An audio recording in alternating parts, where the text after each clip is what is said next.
کیا Imran Khan Noon league peoples party سے مل کر حکومت بنانے کے لیے ہاتھ ملانے پر تیار ہوں گے؟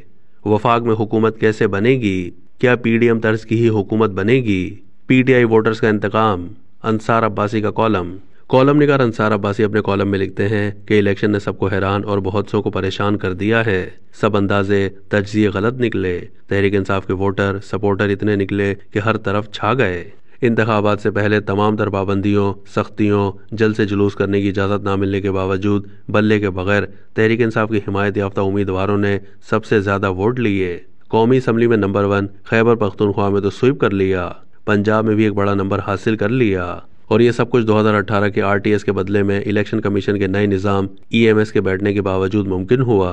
الیکشن کمیشن کا الیکشن کے نتائج مرتب کرنے کے حوالے سے بنایا گیا ای ایم ایس یعنی الیکشن مینجمنٹ سسٹم تو آر ٹی ایس کا بھی باپ نکلا۔ یہ نظام ماضی کے آر ٹی ایس کی طرح پہلے تو بیٹھ گیا اور پھر جب صبح اٹھا تو مبینہ طور پر رات کو کئی ہارنے والوں کو جیتنے والا اور کئی جیتنے والوں کو ہارنے والا بنا دیا۔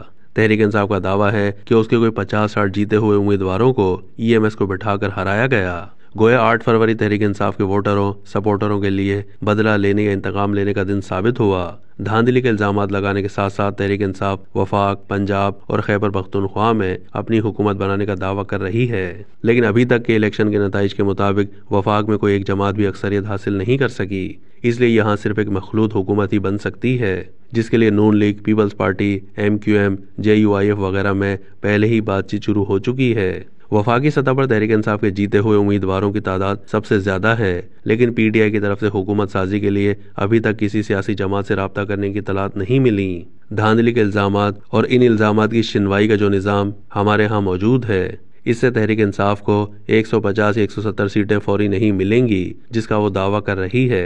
اس لیے بہتر ہوتا کہ تحریک انصاف دوسرے سیاسی جماعتوں کی طرح حکومت سازی کے لیے کوشش کرتی اور ساتھ ساتھ اپنے دھاندلی کے الزامات کے لیے قانونی چارہ جوئی کرتی رہتی۔ تحریک انصاف کے ترجمان کی خواہش ہے کہ حکومت سازی کے عمل کو اس وقت تک روکا جائے جب تک کہ تحریک انصاف کی طرف سے دھاندلی کے الزامات کا فیصلہ نہیں ہوتا تو کسی صورت کوئی پوری نہیں کر سکتا۔ لیکن سوال یہ پیدا ہوتا ہے کہ کیا تحریک انصاف اور اس کے بانی chairman Imran Khan Noon league, peoples party, M Q M وغیرہ سے مل کر حکومت بنانے کے لیے ہاتھ ملانے پر تیار ہوں گے؟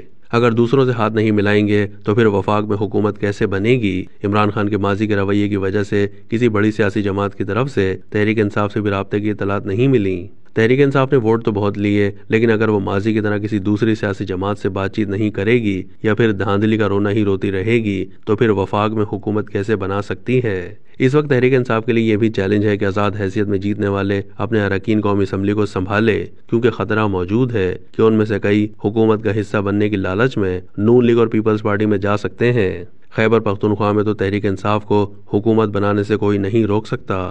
پنجاب میں ممکنہ طور پر نون لیگ ہی حکومت بنائے گی، جبکہ وفاق میں اگر تحریک انصاف کو حکومت بنانی ہے تو اپنے ماضی کے رویے سے ہٹ کر اپنے سیاسی مخالفین سے ہاتھ ملانا پڑے گا۔ اگر ایسا ہو جائے تو سب کے لیے بہت اچھا ہوگا، لیکن مجھے ایسا ہوتا ہوا نظر نہیں آتا۔ پاکستان کے لیے سب سے بہتر تو یہ ہے کہ سب سیاسی جماعتیں مل کر حکومت بنائیں اور اس ملک و قوم کو مشکلات سے نکالیں۔ یہ خواب ہے جو نہ جانے کب پورا ہوگا۔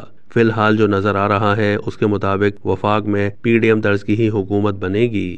پنجاب میں نون لیگ، کے پی کے میں تحریک انصاف، سندھ میں پاکستان پیپلز پارٹی اور بلوچستان میں ایک مخلوط حکومت بنے گی جس کا وزیر اعلیٰ ممکنہ طور پر پیپلز پارٹی کا ہوگا۔